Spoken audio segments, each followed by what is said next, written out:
அதை Don pictures இப்போ அழகாக பண்ணுறாங்க. அவங்களுக்கு வந்து ஃபைனான்ஷியலி பிரச்சனை இல்லை, அவங்க ஃபண்டிங் நிறைய இருக்குது, அவங்க கடன் பணம் போயிட்டே இருக்கு. 4 படமும் ப்ரொடக்ஷனில் போயிட்டு இருக்குன்னா இட்லி கடை முடிஞ்சிருச்சு, இதே முரளி போயிட்டு இருக்கு, இதுவும் போயிட்டு இருக்கு, அடுத்ததா STR படம் போயிட்டு இருக்கு, எல்லாமே பண்ணுறாங்க. ஸோ அவங்க என்ன சொல்கிறாங்க, எங்கள் படம் நான் ஸ்டாப்பாக ஷூட்டிங் போகிறோம், நீங்கள் டேட் கொடுங்க.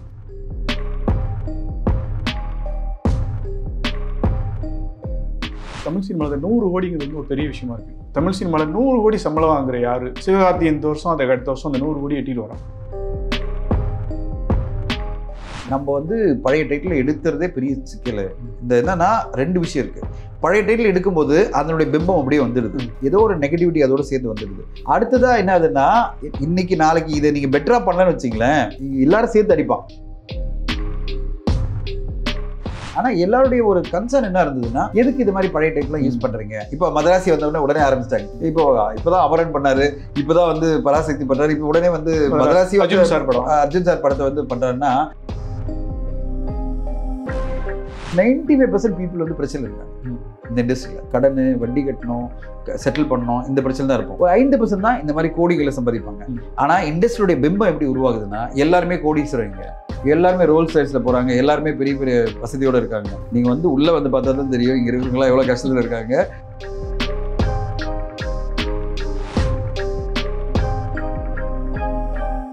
சிவகார்த்திகேயன் வந்து இப்போ எல்லாம் சொல்லுவாங்க, அந்த அமரன் படத்துக்கு அப்புறம் அவருடைய சம்பளமும் சரி, இப்போ வந்து பராசக்தி படத்துக்கு வந்து சம்பளமாக இல்லாமல் வியாபார அடிப்படையில் ஷேர் அப்படி மாதிரி போயிட்டாரு, அடுத்தடுத்து போயிட்டு இருக்காரு அப்படிங்காங்க. சிவகார்த்திகேயன் வந்து ஒரு பெரிய மார்க்கெட் வருவாரா? கண்டிப்பா சார், அது எக்ஸாக்ட் டேர்ம்ஸ் நம்மளுக்கு தெரியாது. பட் டான் பிக்சர்ஸ் வந்து ரொம்ப அழகான ஒரு பிளான் பண்ணியிருக்காங்க. அதாவது ஒரு மினிமம் கேரண்டி அமௌண்ட் கொடுத்துருக்காங்க. ஓகே, எல்லாமே ப்ராஃபிட் ஷேர் கிடையாது, ஒரு மினிமம் கேரண்டி அமௌண்ட். அது என்ன அமௌண்ட்னு அவங்களுக்குள்ள ஒரு அக்ரிமெண்ட். இந்த அமௌண்ட்டை கொடுத்துட்டு இது வந்து நான் கொடுத்துட்றேன், 100% கொடுத்துட்றேன், இதுக்கு பிறகு வர ப்ராஃபிட்ல உங்களுக்கு இவ்வளோ %. ஓ, நல்ல ஐடியா. இப்போ என்ன ஆகுதுன்னா, அசியூம் ஒரு சின்ன எக்ஸாம்பிள் சொல்கிறேன். இப்போ லாஸ்ட்டாக என்ன படம் வாங்கினீங்க சார்? இப்போ லாஸ்ட்டாக 25 கோடி வாங்கினா வச்சுங்களேன். அந்த படம் இப்போ உங்கள் மார்க்கெட் பெருசாக இருக்குது. ஆனால் நான் எப்படி உங்களுக்கு இன்க்ரீஸ் பண்ணி கொடுக்குறது எனக்கு தெரியல. இப்போ உங்கள் மனசில் ஒரு நம்பர் இருக்கும், பட் அந்த அமௌண்ட்டை கொடுக்கணும்னா எனக்கு ஒரு சின்ன ஒரு கன்சென்ட் இருக்கும். நான் ஒன்று பண்ணுறேன், சும்மா எக்ஸாம்பிளாக சொல்கிறேன், அந்த சம்பளத்தை கொடுத்துட்றேன். எது லாஸ்ட்டாக 25 கோடினா அந்த அதை கொடுத்துட்றேன், இது பிறகு ப்ராஃபிட்டில் ஷேர் கொடுக்குறேன். ஓகே, நல்ல விஷயம் தான். ஓகே, இப்போ அவருக்கு என்ன திருப்தி இருக்கும்? சரி, எனக்கு வந்து நான் கம்மியாக சம்பளம் வாங்கல, இப்போ என் படம் ஜெயிச்சதுன்னா எனக்கு ப்ராஃபிட்டில் ஷேர் வரும், அந்த இதுக்கு ஒத்துக்கிறார். அதே மாதிரி தான் ஜெயம் ரவி அவர்களுக்கும் ஆஃபர் கொடுக்குறாரு, சுதா கோங்கராவுக்கும் கொடுக்குறாரு. அவர் என்ன சொல்றாரு, ஜெயம் ரவிக்கு, சார் உங்கள் சம்பளம் அதை விட முக்கியமாக ஒரு ஆன்டகனிஸ்ட் ரோல் பண்ணுறீங்கன்னா அது ஒரு பெரிய விஷயம். அப்போ உங்களுக்கு நான் என்ன பண்ணுறேன், மினிமம் கேரண்டி உங்கள் சம்பளத்தை கொடுத்துறேன். ஓகே, எக்ஸ்ட்ரா நீங்கள் கேட்குறீங்களா, இப்போ வந்து நான் வந்து ஒரு ஆன்டகனிஸ்டாக பண்ணணும்னா ஏன் பண்ணணும், நான் ஹீரோ நடிக்கிறேன்ல அப்படின்னும் போது உங்களுக்கு நான் வந்து ப்ராஃபிட்டில் ஒரு ஷேர் கொடுத்துட்றேன். சுதா கோங்கரா என்ன சொல்றாரு, நீ பட்ஜெட்டுக்குள்ளே பண்ணீங்கன்னா அந்த ப்ராஃபிட்ல வரது உங்களுக்கு பெனிஃபிட். நல்ல ஒரு ஐடியா. ஓகே, அப்போ நீங்கள் வந்து உங்களுக்கு மினிமம் ஒரு சம்பளம் கொடுத்துட்றேன். மினிமம்னா அது என்ன சம்பளம் நம்மளுக்கு தெரியாது, அந்த அமௌண்ட்டை கொடுத்துட்றேன்.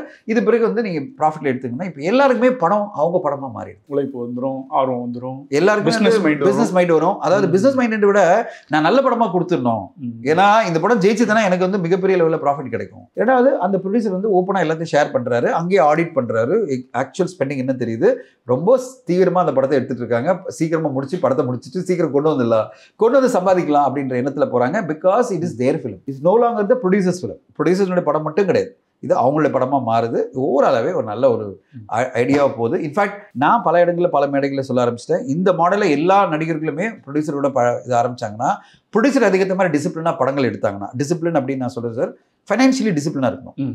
அதாவது நான் டிலே பண்ணக்கூடாது, படம் ஆரம்பித்தா படத்தை முடிக்கணும். அப்போது ஒரு படம் எடுக்கிறதுக்கு எனக்கு 20 கோடி தேவைப்படுதுன்னா 20 கோடி என்கிட்ட அரேஞ்ச் பண்ணிடணும். உங்கள் சொந்தமாக இருக்கணும்னு அவசியம் இல்லை, ஃபைனான்சஸ் அரேஞ்ச் பண்ணியிருக்கலாம், பாரோ பண்ணியிருக்கலாம், ஏதோ பண்ணியிருக்கலாம், பணம் ரெடியாக இருக்கணும். நான் ஒரு ஷெட்யூல் போகிறேன், பிஸ்னஸ் ஆன பிறகு அடுத்த ஷெட்யூல் போகிறேன் அப்படின்னா வட்டி அதிகமாகிட்டே போகும். அப்போ ப்ராஃபிட் ஷேர் போகும்போது ஹீரோ என்ன சொல்வார், சார் நீங்கள் பாட்டு டிலே பண்ணிட்டே போவீங்க, அப்புறம் இன்ட்ரெஸ்ட் காஸ்ட் இந்த படத்தில் போடுவீங்க, அப்புறம் இன்ட்ரெஸ்ட் காஸ்ட் போட்டால் எனக்கு எப்படி ப்ராஃபிட்டில் ஷேர் கிடைக்கும், அது பெட்டர் வந்து நீங்கள் சம்பளத்தை கொடுத்துருங்க, பெரிய சம்பளத்தை அப்படின்னு சொல்லுவாங்க. ஸோ நீங்கள் டிசிப்ளினான ஒரு ப்ரொடக்ஷனாக பண்ணிங்கன்னா அவங்க they will be very happy to be part of it.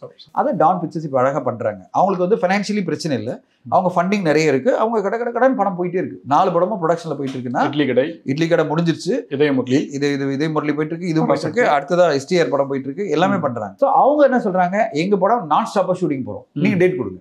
Okay, இப்போ அதுதான் ஹீரோக்கு தேவை. ஒரு புது கம்பெனி வருது, சினிமா புது கம்பெனி, சினிமாக்கு என்ன சொல்கிறாங்க, நான் ஸ்டாப் ஷூட்டிங், நீங்கள் வந்து ஷெட்யூல்லாம் பண்ணாதீங்க, நான் ஸ்டாப்பாக எடுத்து முடிச்சிடலாம். படத்தை கொண்டு வந்தோம்னா இன்ட்ரெஸ்ட் காஸ்ட் கம்மியாயிடும். இப்போ நான் ஸ்டாப்பாக ஷூட்டிங் பண்ணீங்கன்னா ஒரு படத்தோட இன்ட்ரெஸ்ட் காஸ்ட் பயங்கரமாக கம்மியாகும். 2 வருஷம் எடுக்கிற படத்தை நீங்கள் வந்து 4 மாதத்துல எடுத்து எப்படி சார் இருக்கும்? பட் இது எதுவுமே இல்லை. அந்த பரபரப்புலேயே படம் வந்ததுன்னா பிஸ்னஸ் ஆகிடும். பிஸ்னஸ் ஆகிடுச்சு, ஜெயிச்சிச்சு வச்சுங்க, எல்லாருக்கும் நிறைய கிடைக்கும். அந்த இதுதான் அவங்க போயிட்டு நேரடியாக கேட்கல, மறைமுகமாக கேட்கும். தமிழ் சினிமாவில் 100 கோடிங்கிறது வந்து ஒரு பெரிய விஷயமா இருக்கு. தமிழ் சினிமாவில் 100 கோடி சம்பளம் வாங்குற யாரு? சிவகார்த்தி இந்த வருஷம் அதுக்கு அடுத்த வருஷம் அந்த 100 கோடி எட்டிட்டு வரோம். சார். நம்ம இண்டிவிஜுவல்ஸ்க்கு போவேனா, இப்போ சம்பளங்கள்ன்றது ப்ரொடியூசருக்கும் நடிகர் மத்தியில் 100 கோடி வாங்குறாங்க இருக்காங்களா? 100 கோடி கண்டிப்பா ரஜினி சார் வாங்குறாரு, அவருக்கு இருக்கு, அஜித் சார் வாங்குறாரு, விஜய் சார் ஏற்கனவே எல்லாருக்கும் தெரியும், கமல் சாருக்கு கிடைக்குது, 4 பேருமே கிடைக்குது. இப்ப 4 பேருமே அந்த லெவல்ல இருக்காங்க. 4 பேர் 100 கோடி, பஞ்சாத இடத்துக்கு 100 கோடி. இல்ல சார், யாரெல்லாம் வருவாங்க நம்மளால சொல்ல முடியாது. அது ஆளாளுக்கு அவங்களுடைய மார்க்கெட்டை பொறுத்து இருக்கு. இவர் ஒருவரா அவர் ஒருவரா இந்த நம்பர்ஸ்குள்ள நம்ம போவேனா சார். ரெண்டாவது, நம்ம வந்து ஒரு பிம்பத்தை உருவாக்கிட வேணாம். மக்கள் மத்தியில் என்ன ஆகுதுன்னா ஒரு நெகட்டிவிட்டி வந்துடுது.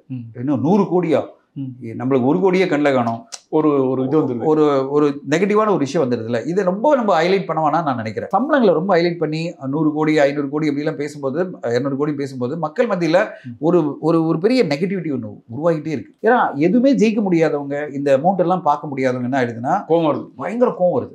இந்த இண்டஸ்ட்ரி பார்த்தே கோவம் வருது. அவங்க என்ன நினைக்கிறாங்க, எல்லாருமே ஒரு எக்ஸாம்பிள் வந்து நான் இவ்வளோ பெரிய பிரச்சனை இருக்கேன்னு ஒரு ட்வீட் ஒன்று போட்டோன்னா, உனக்குன்னே கோடிக்கணக்கில் சொத்து இருக்கு, நீ என்ன பிரச்சனை இல்லை, டே ஏன் கடன் இருக்குதுன்னு தெரியும், ஏன் பிரச்சனை தான் தெரியும். அதாவது 95% பீப்புள் வந்து பிரச்சனை இருக்காங்க இந்த இண்டஸ்ட்ரியில். 95% பீப்புள் வந்து பிரச்சனை தான் இருக்காங்க. கடன், வட்டி கட்டணும், செட்டில் பண்ணணும், இந்த பிரச்சனை தான் இருப்போம். ஒரு 5% தான் இந்த மாதிரி கோடிகளை சம்பாதிப்பாங்க.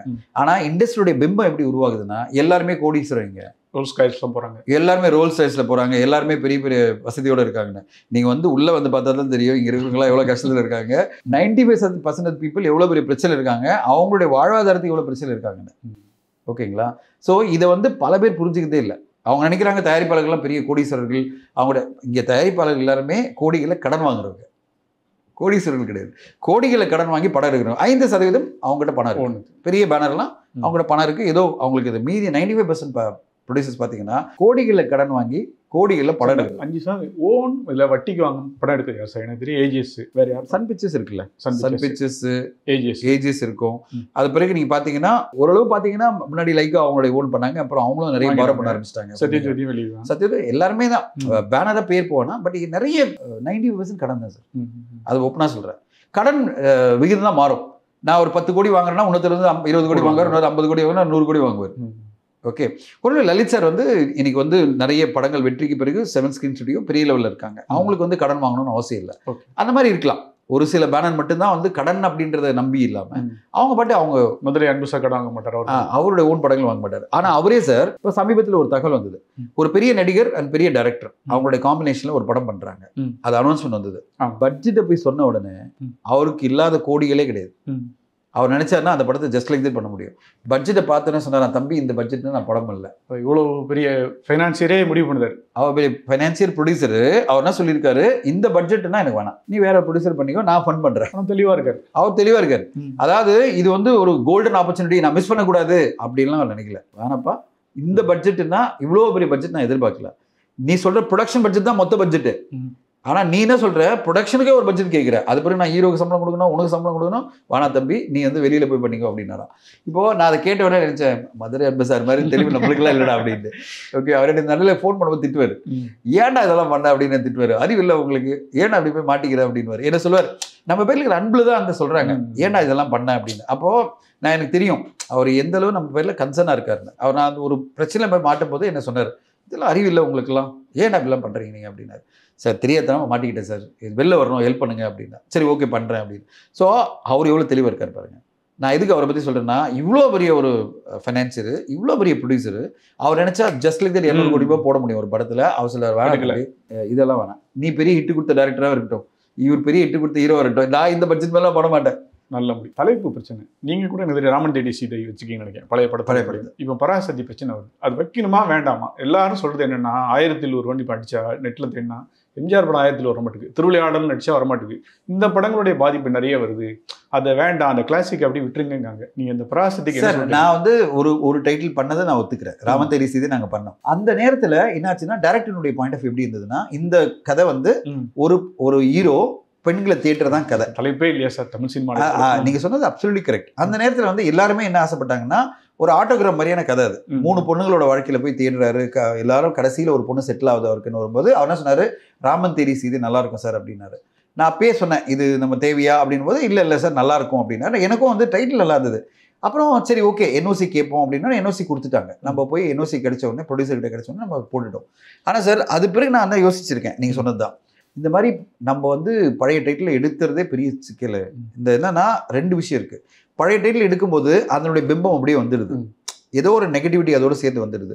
அடுத்ததா என்ன ஆகுதுன்னா, இன்னைக்கு நாளைக்கு இதை நீங்க பெட்டரா பண்ணலன்னு வச்சிங்களேன், எல்லாரும் சேர்த்து அடிப்பான், அந்த ரசிகரும் அடிப்பான். டே அப்படிப்பட்ட ஒரு டைட்டில் வச்சுட்டு நீ மோசமான படத்தை கொடுத்து நம்மளை திட்டுவான்.